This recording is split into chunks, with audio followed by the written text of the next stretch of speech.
Let's solve this problem together.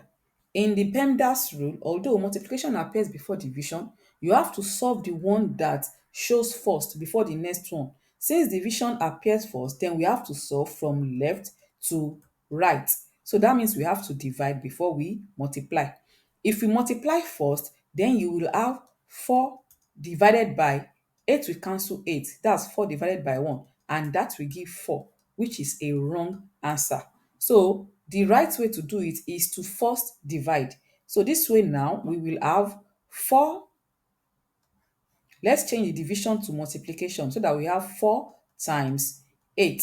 Since 1 over 8 will be we turn to 8 over 1 when we divide, when we change the division sign to the multiplication. So this will now be 4 times 8 times 8. 4 times 8 is 32. So this will now give 32 times 8, and this will give 8 times 2 is 16, remainder 1. 8 times 3 is 24. So this will give 256.